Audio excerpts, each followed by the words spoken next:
then think that it's reality. Well, dreams, they feel real while we're in them, right? It's only when we wake up that we realize something is actually strange.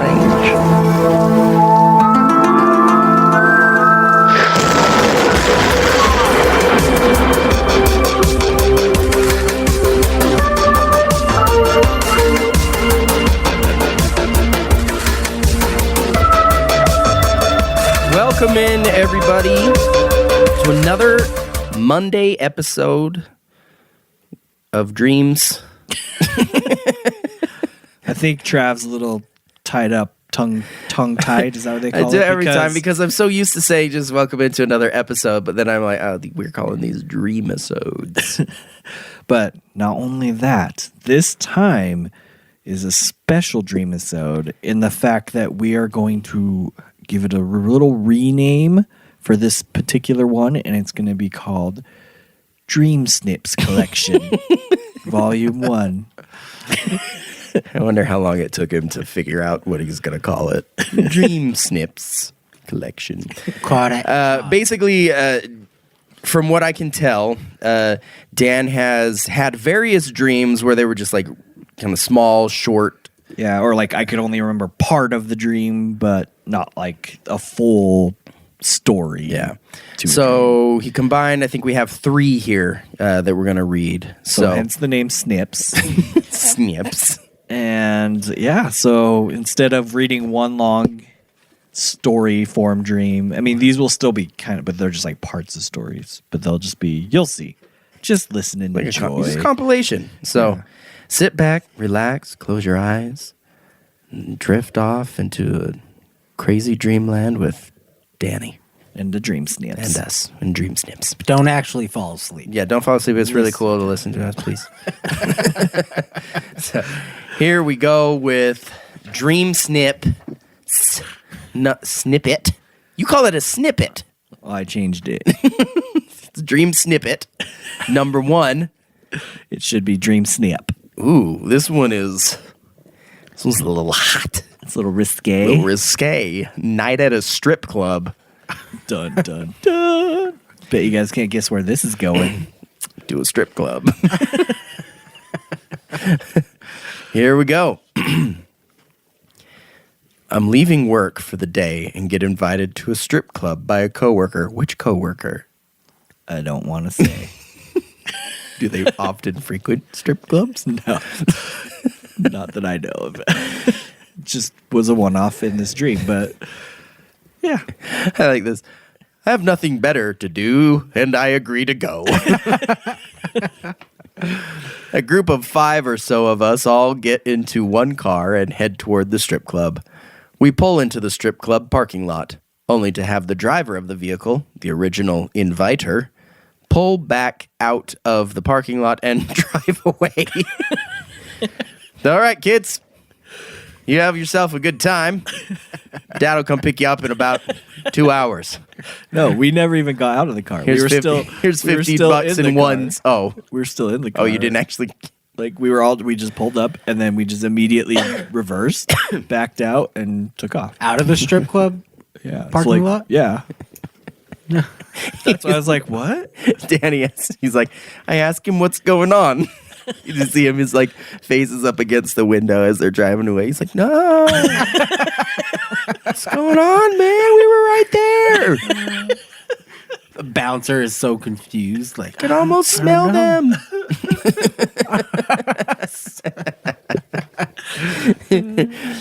He says that there is another guy who may want to join us, and therefore he's going to just drive around until we know if he's going to join you. Yeah. Until you know. I guess we have to, like, for some reason, we can't just like wait there. We have to wait driving around. It's like, no, walking in together is the best. Like that's the best thing. The best part. The bigger the entourage, the better. I'm not quite sure why we have to drive around and can't just meet this guy at the club itself, but apparently that is how you wait for someone in this world. After about 30 minutes of joyriding, the driver of the car gets a text notifying him that the person we were waiting for will not be able to make it. The driver seems a bit irritated. I'm sure you all are. We could have been in there, man. I could have been $100 less in my pocket. Mouthful of G-string. After a half hour? Wow, that's a pretty good tipper. Well, we know Danny is not logical, especially in his dreams. So the driver seems a bit irritated, cash around. but turns the car around and heads back to the strip club. That's literally what? Every less than 20 seconds, you'd be putting $1 up there. Just dollar.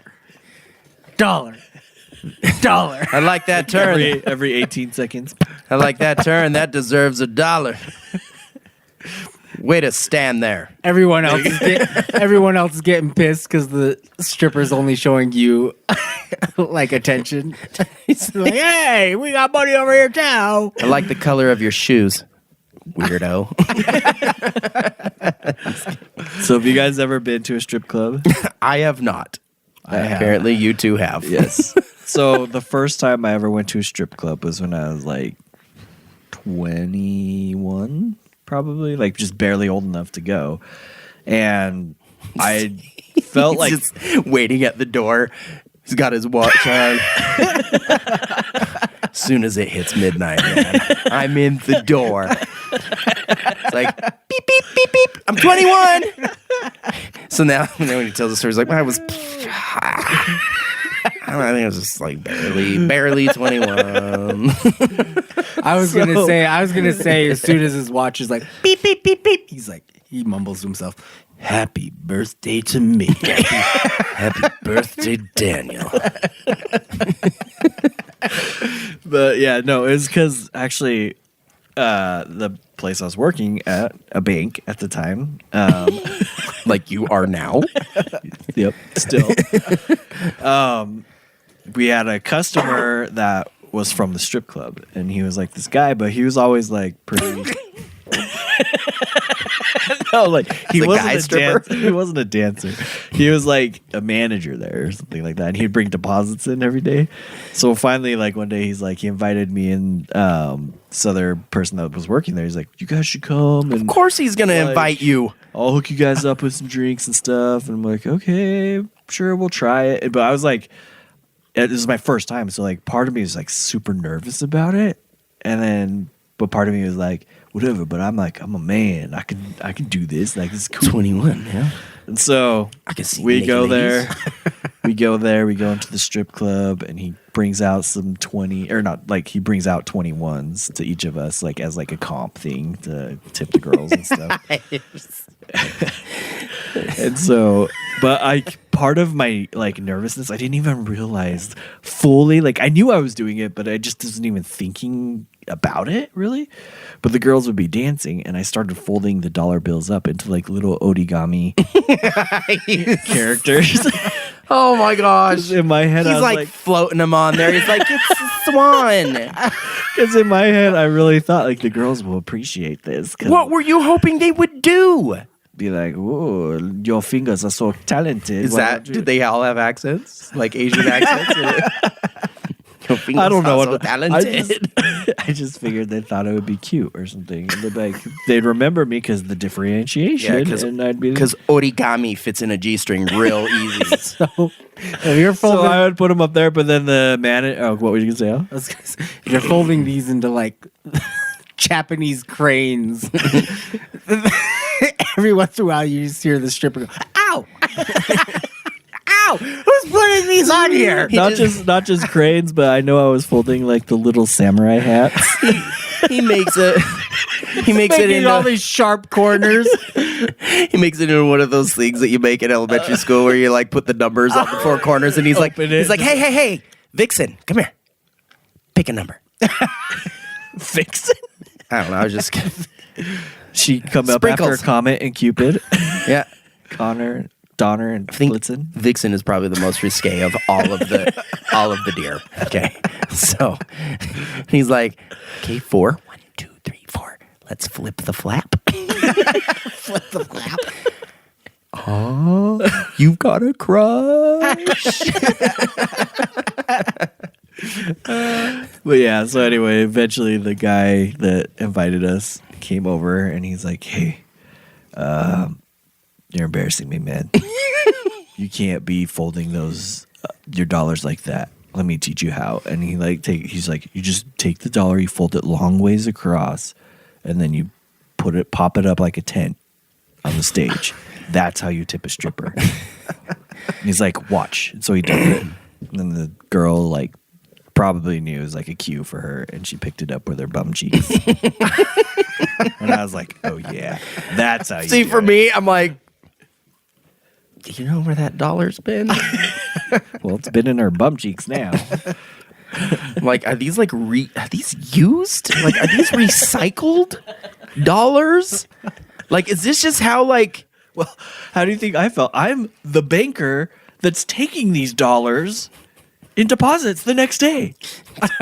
When the guy comes and deposits, he's like, okay. He's like, I gotta put these in a special bank. I'll be back. Daddy goes just in the back room and he just puts the dollars to his face and he's like, oh.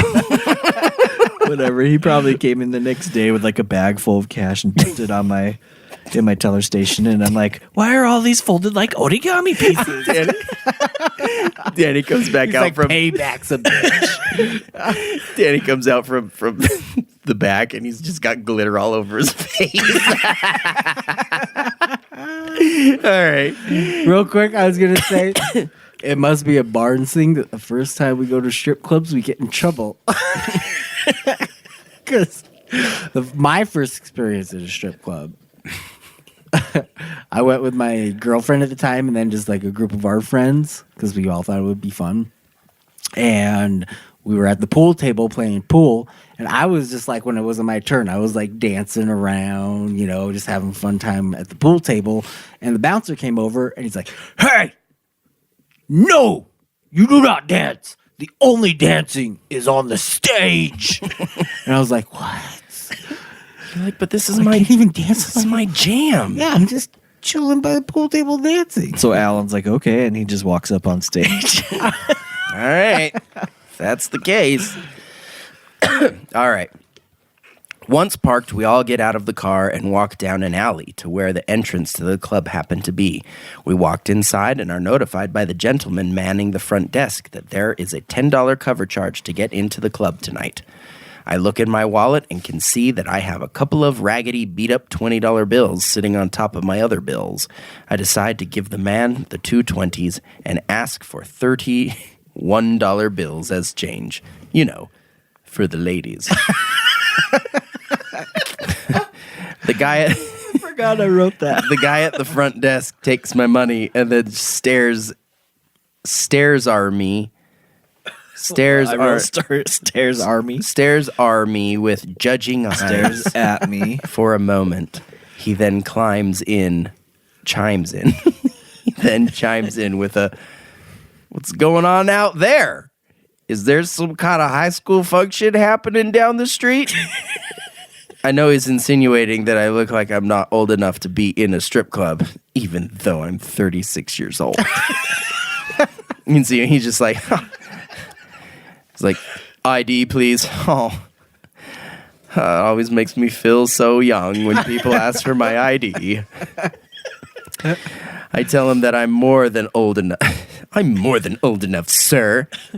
And hand him my driver's license for verification. He takes a look at my license, then hands it back to me along with $31 bills. The coworker who invited us to this establishment suggests that we go into a room toward the back of the club where they have an additional stage. He lets us know that this room is typically a lot less busy. He was right, as we were the first and only ones in the room when we first walked in. Located inside this room was a bank of couches pushed up against a back wall, fairly far away from the stage itself. We all took a seat on the couches, but it didn't take long for us to realize that being 50 feet away from the stage in a dimly lit room kind of defeats the purpose of being at a strip club. So, with that, It's we kind all of like having nosebleed seats at like the jazz game or something. You're just like, what are they doing? This is where folding your money into origami would like come in handy because you could fold them into Fling like it. little paper airplanes and like or like little stars, little Chinese stars. Strippers are wearing goggles so they don't get hit in the eyes. sharp, pointy dollars. So with that, we all got up and headed to the bar surrounding the stage. Once we got situated in our new surroundings, a bartender approached me and asked what I'd like to drink. I tell her that I would like a Bud Light and pulled the wad of cash that I assumed was the $1 bills I had exchanged the man at the front desk for from my pocket to pay her for the drink. Unfortunately, as I pulled out the stack of cash, I must have caught it on something as I end up flinging a substantial portion of the pile directly onto the stage. No! Just as one of the dancers was wrapping up her song and walking off, she's like, "Oh, okay, I'll come back." Danny's like, that's most of my stripper fund. I need, excuse me, ma'am. Can I get like 3 of those dollars back? I need to buy this Bud Light. I looked up in horror as I could see the bills that I had just hurled land at the dancer's feet. I had a mild panic attack as I could see that the bills were not $1 bills, but instead were a mixture of 5, 10s, and 20s. I wanted desperately to explain that I had thrown that money on the stage by mistake. "Excuse me, lady, you are not that good." But couldn't get the words out as I didn't want to come across as a cheap, clumsy fool. Refund. Just then, the dancer bent down and picked up the wad of cash, and after examining its contents for a couple of seconds, yelled out toward the crowd to no one in particular, "Looks like I have a new favorite customer." Not wanting my hard-earned cash to leave my bankroll in vain, I immediately raised my hand, jumped up and down a bit, screaming, "It was me! I threw the cash on the stage!" If I'm gonna spend that much, I want it to be known. She gave me. "Looks like I got a new customer. It was me!" His hand goes up. She's like he's in class. Me. She gave me a quick smile and walked off. After that, I turned back to see that the bartender was standing right in front of me, waiting for me to pay her for my drink. It was then that I looked down and realized that I only had $3 left in my hand and was unable to pay for it. Oh, It's sad. mortified and embarrassed, not quite knowing what to do or say at this moment, I was saved by the alarm, as this is when I woke up. All right. That was Dream Snip number 1. Snippet number 1. Now on to snippet number 2. This is called Casino Trickery. Ooh, what could it be? I'm fairly certain that I won a free night stay at a local hotel/casino while attending a Utah Jazz NBA game. But I can't be 100% certain, as that part of my dream has succumbed to the haze. Hence, this is a dream snippet as opposed to the full-fledged thing. Cool. Anyway, where my recollection begins is pulling into the underground parking garage at the new hotel/casino located in the heart of downtown Salt Lake. I don't think I need to preface this, but Salt Lake City is probably the last place in the country that would have a casino. Again, I pull up and park my vehicle, but I'm not the only one there. Actually, far from it. It's amazing that there's more people than you in a parking garage. I like how he's really focusing on this. It's just like, I pull into a parking lot, and would you know it, there was more people there. When you put it that way. There seems to be a few hundred people all wearing jazz gear, doing the same thing. I guess I wasn't as lucky as I thought, as apparently there were many winners for this particular contest. Anyhow, I'm just about to get out of my car when I see someone I know, but for whatever reason, I don't particularly want to talk to them right now. Hence, this is the second time you used the word hence. In fact, I can see it at the top there. Hence, I do that thing where you always keep your face pointed away from them as if you will be undetectable to them as long as you don't look directly at them. I quickly slip out of my car and scurry over to the elevators that take you up to the hotel lobby. Just as I get on the elevator, I can hear that person yelling my name, trying to get my attention. I act like I don't hear them until the elevator doors close. Danny! Danny! He's just like looking all over. He's like looking up at the top of the... Where could that be coming from? Stop the doors! Close them? The funny thing would be if you look to the back of the elevator. Huh?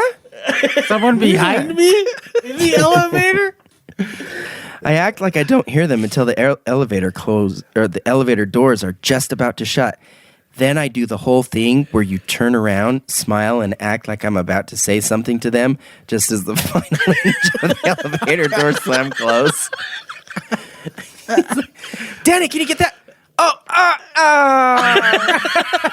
sorry.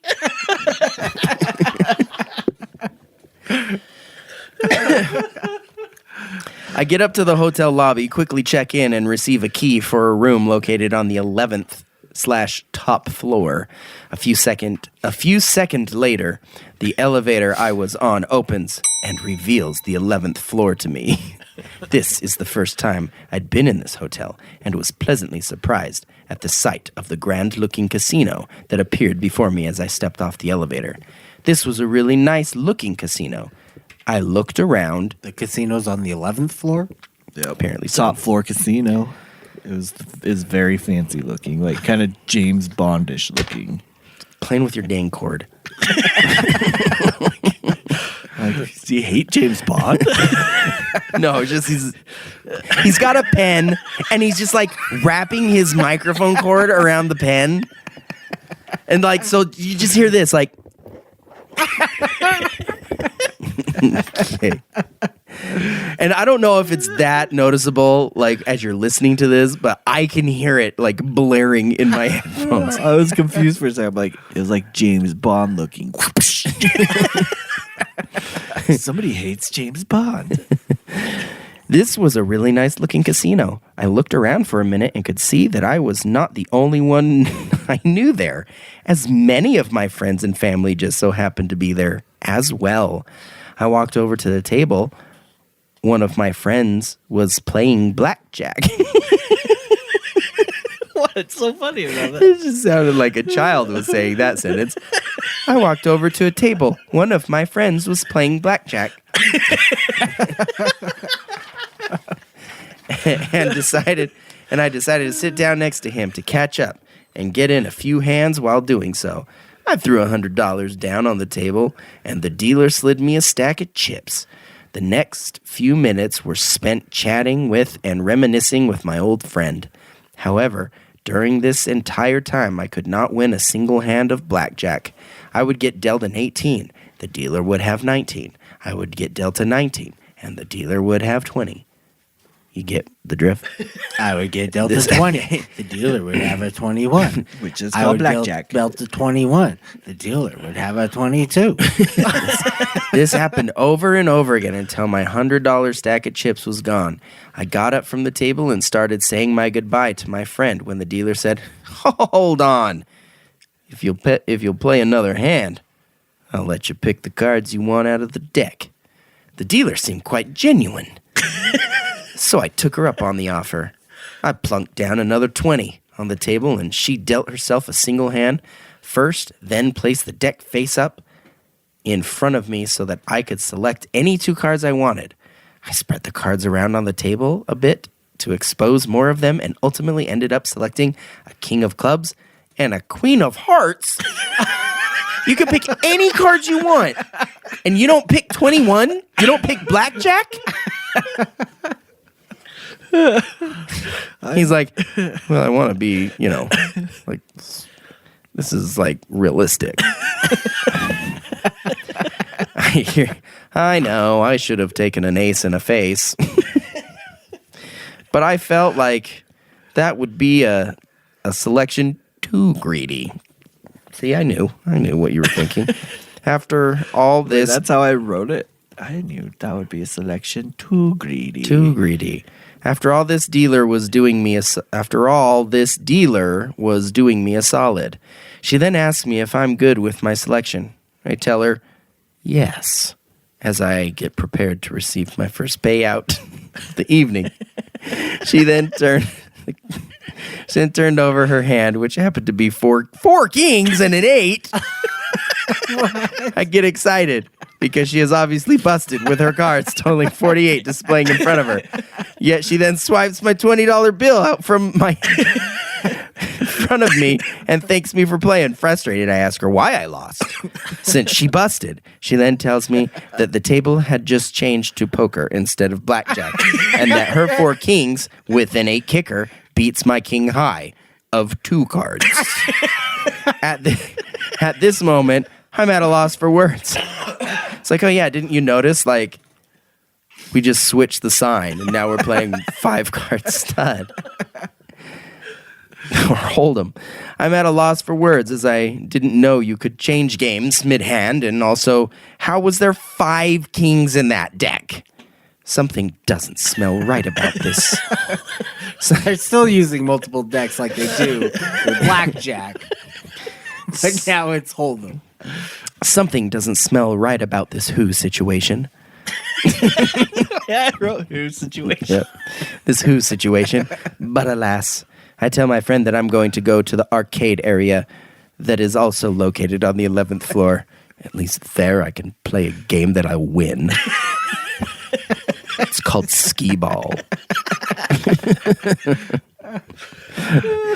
Basically, if I get a ticket, I win. Literally can gutter ball every single one and get a ticket. With a ticket, I can get like one of those fruity tooties. Yeah.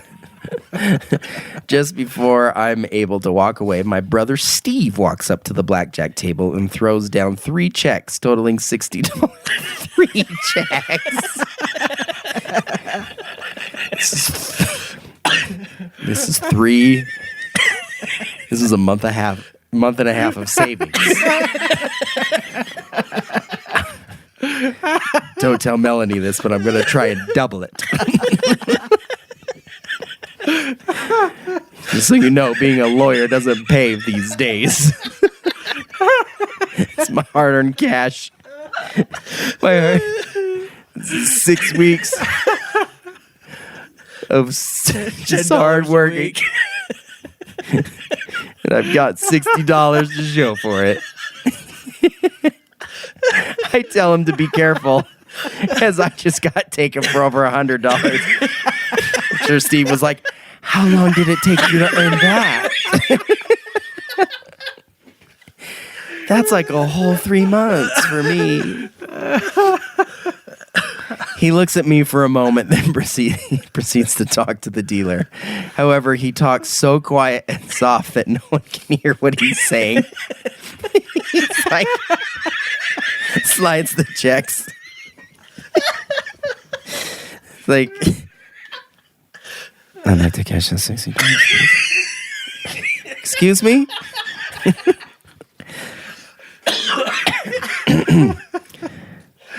I'd like to cash in $60, please.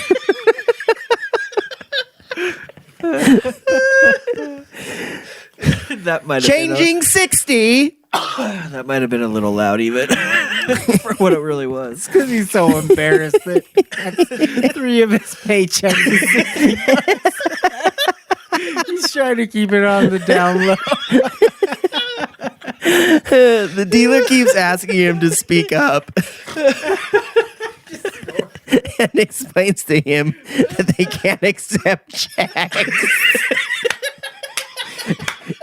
It's only cash here, sir. You're gonna have to take your puny checks and go get them cashed. But it doesn't. We actually have a check cashing service here, but we charge $20 a check. Oh man.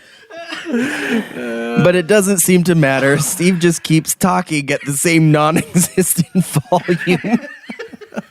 Sir, we can't cash checks here. Why? I worked so hard for that. Is he like? He's like Kip from. I know. Hit 3 trials for it.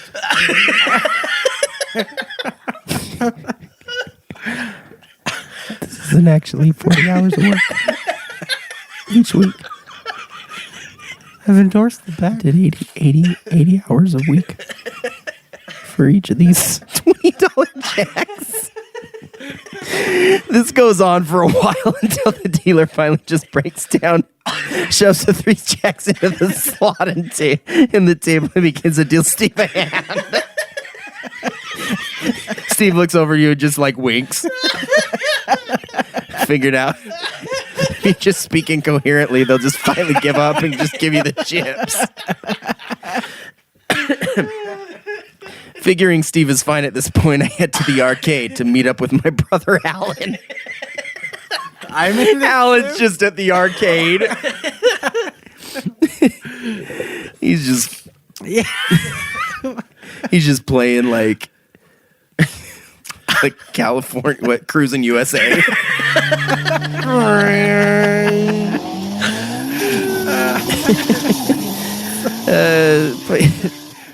My brother Alan and Travis Cole. Oh, I'm in there too. Congratulations. Wow, we are all there. They are super excited about playing a new arcade game that they claim had just come out. We walk around for a bit in search of this new game. Eventually, we turn a corner and Alan's jaw just about hits the floor. This is it, he says. I look up at this 20-foot-high monstrous game. From what I can gather, it appears to be some kind of head-to-head competition game in which 2 contenders on either side of the machine essentially play a game of giant skee ball. What the heck? Serious?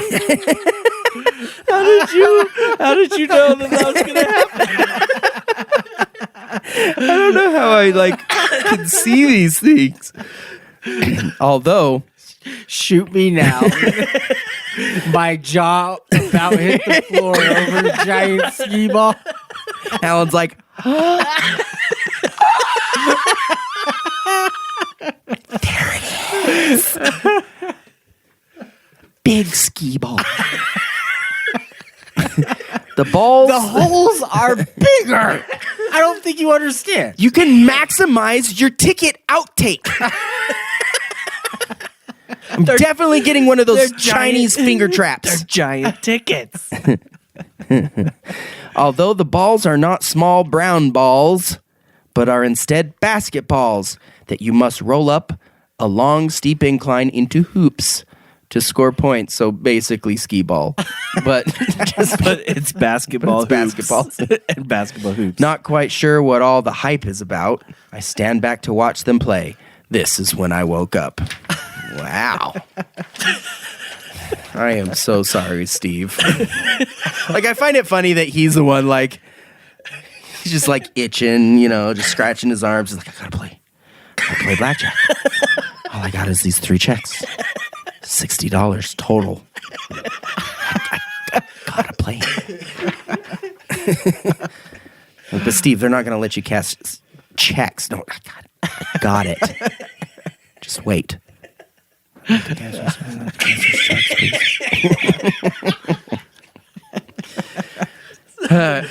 Dream snippet number 2 That in was- the book. After they accept those checks, some guy's going to come up and be like, these are IOUs. Those You are accept these? those are as good as money, sir. 150,000. All right, dream snippet number 3. KD, Jeopardy, and me. Actually, it's more KD, Jeopardy, and me! Because it has an exclamation point. Like Kevin Durant? Yep. KD, Jeopardy, and me.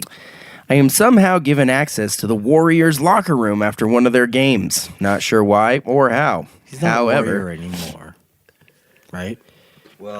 I had this dream several months ago. However, Not sure why or how, however. Who am I to complain about receiving free stuff? You didn't receive free stuff. You just went into the locker room. Well, I meant like I got free access. Oh. To the, You haven't received anything. it's like a yet. backstage pass, but to the locker room. So I head back into the locker room as the guys on the team were finishing getting ready. I end up on a bench near Kevin Durant and just start up a conversation with him. At first he seems a bit standoffish, but he eventually starts warming up to me and initiates a more in-depth conversation. He begins talking to me about this upcoming free agency and how he's trying to decide what to do. I tell him that I can't be of much assistance as far as what it would be like to play for other teams, but that I do have a background in finance, so that's something. I can't tell you what it would be like to play for other teams because I've never even played in the NBA or college or high school. But I do I've never work at played a on a bank. team. So let me tell you about that. I mean, I can only offer what I can offer. Let me tell you what it would be like if you went to play in junior jazz. But that I do have a background in finance and could potentially help him with that side of things. What could you help him with? It's like, well, I could go to this team and they're going to give me $100 million. But if I go to this team, they're going to give me 120. Danny's like, well, with my background in finance, I can tell you that 120 is more than 100. He seems to like the idea and then starts asking me more and more questions about his upcoming contract and for other financial advice. I just spit out what I know on the subjects he's inquiring about, and he seems super impressed. He really likes what I have to say and asks if I would help him with his contract negotiations, etc. When the time comes... Oh, what? What do you... Continue. He asked Just if I would help him with his contract negotiations, etc. When the time comes. Yeah. I tell him I'd love to, and our new friendship is born. not such a bad guy. Couple of days later, the Golden State Warriors front office calls me and offers me a job working for the organization. They let me know, this is definitely a dream. They let me know that Kevin Durant really seems to hit it off with me and that he really seems to trust me. They hope that by hiring me, it will convince KD to stay. I have always wanted to work for the NBA and gladly accept the position. I mean, why wouldn't I? With my background in finance. The job duties for this particular occupation are apparently to just hang out with Kevin and answer any and all questions he may have. Basically, I became his personal Google assistant. This goes on for a few days, and eventually Kevin Durant lets me know that he has a surprise for me. Hey, Dan, I got a surprise for you. For me? Kevin, you shouldn't have. Stop playing with your dang cable! Wait, that's what Kevin said? Yeah. Yes. I got a surprise for you. Stop playing with your cable, Danny. Oh. Okay. It's a surprise for me. He tells me that because I know so much off the top of my head that Danny's like, little does he know that I'm literally Googling everything that he says just on my phone. That I know so much off the top of my head that he pulled some strings and got me a spot on the Jeopardy game show as a contestant. Not quite sure how to feel about it, but not wanting to disappoint my new best friend, KD, I agreed to go. You didn't say my new best friend, but... Well, he was. This is where I see just... What a day for a day. Katie's just like riding a bike and you're just on the front. Like getting a pump. Like riding on the handlebars. And then like he like almost like crashes, and you guys like shake it, and so then you get like kind of scared at first, but then like he corrects and he's good, and then you guys just like kind of look back at each other and you, like laugh like KD, he almost killed us. Next thing I know, I'm standing on the set of Jeopardy! I look to my left and see the native Las Vegas sports betting phenom who has been winning game after game on Jeopardy! And had now amassed the largest amount of winnings in Jeopardy! History. Did we just become best friends? Yep. Of course I have to go up against this guy when I finally get a chance to be on the show. I think to myself. It's just these like little things that end the sentence. Like you literally put a period.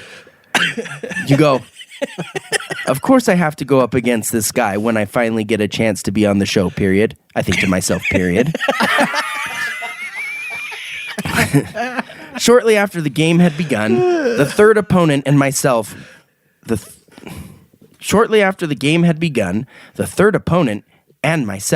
we getting destroyed by this guy.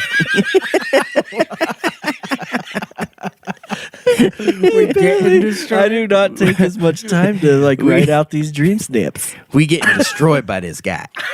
It was seemingly impossible to buzz in before this gentleman, as he had perfected the timing of the Jeopardy buzzer during all of this time on the show. However, midway through the game, we caught a break as the Las Vegas sports bettor, suddenly walked off the stage and announced that he needed to use the restroom. I love how just one tiny little mistake, Travis comes up with a whole persona, an accent that you are now going to have. Because we getting destroyed. We getting destroyed. Seeing this as my opportunity to catch up and potentially surpass him while he was gone, I immediately go into action and start asking Alex for categories and questions. I get 3 or 4 questions correct in a row and really start hitting my stride. But I suddenly become increasingly agitated and annoyed. As I could tell that Alex is dragging his feet. He seems to be taking his sweet time with each question as to allow the Vegas contestant to get back from the bathroom before I have another opportunity to take the lead. So, guy's just like in the middle of the show. He's like, time out, guys. I gotta go pee. Yeah, he just like up and left and went to the bathroom, but we were still like in the middle of the game. And so I'm like, this is my opportunity because he was killing us and now he's gone. By the time the Vegasite got back, I was only able to amass just over half the amount of points that the Las Vegan had before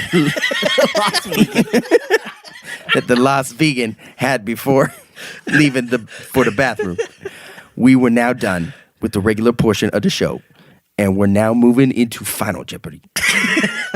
I knew that I had to wager all my winnings thus far and get this question right, while he'd have to get the question wrong in order for me to win. It was a long shot, but at least I had a chance.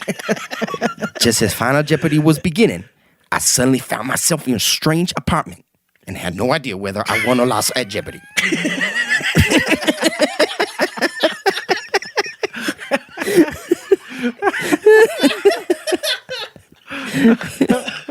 Frustrated by this turn of events, I decided to leave the apartment in pursuit of a dessert. After my sweet tooth starting... What? Frustrated by this turn of events, he's like... He's just like outside of his apartment. He's sitting on the couch. He's like, did I win? What happened? Damn it! I want some freaking cake. I'm gonna go find some cake. Frustrated by this turn of events, I decided to leave the apartment in pursuit of a dessert after my sweet tooth started to kick in. I start walking up and down the city streets in search of the perfect dessert. perfect dessert. I wasn't quite sure what I wanted, but figured I'd know it when I saw it. The unfortunate thing was that it was getting late. He's window shopping for dessert. He's just going up to these windows like just his nose like going back and forth on the window. Breathing this, you just see him fogging up the glass. steam. Yeah. What am I, a bowl? I don't know if I want cheesecake. The unfortunate thing was that it was getting late and there was only one shop that I could find that was still open, and even they were about to close. I quickly went into this shop and stood in line. I looked at all of their various chocolate delicacies and finally decided on the perfect one. I picked it up, paid the fine cashier, like fine as in like it was a hot cashier or Just nice. picked it up and paid that fine cashier for it and walked out of the store. It was then that I took my first bite of this delicious chocolate Statue of Liberty.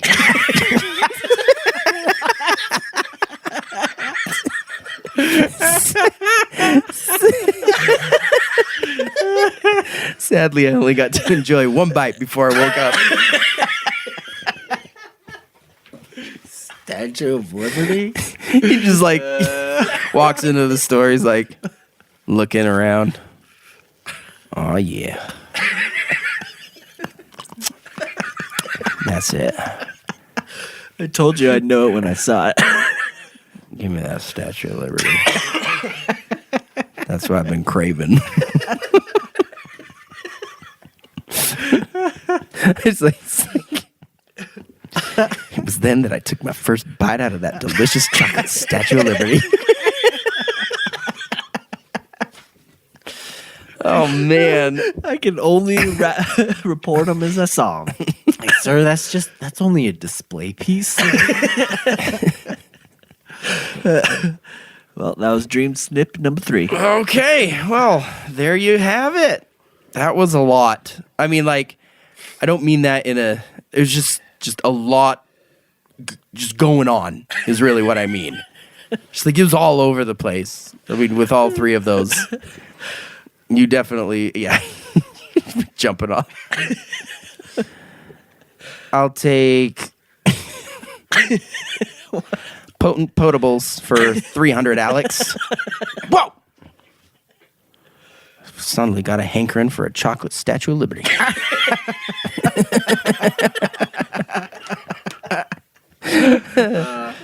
Okay, well, thank you guys for listening. My God, is this liberating? This is so great. We thank you for tuning in and listening to this nonsense. We hope you tune in again next week, for we will have more nonsense for you. Follow us on our social media pages, Facebook, Twitter, Instagram, QCO Podcast, and then also visit our website at QCOpodcast.com, where you can interact. Well, you can pretty much interact with us on all of those. And then also check out our YouTube channel. I want to say page. And click the subscribe button and the bell. And don't forget to leave us 5 stars, because we really like those. So thanks again, guys. We'll see you next week.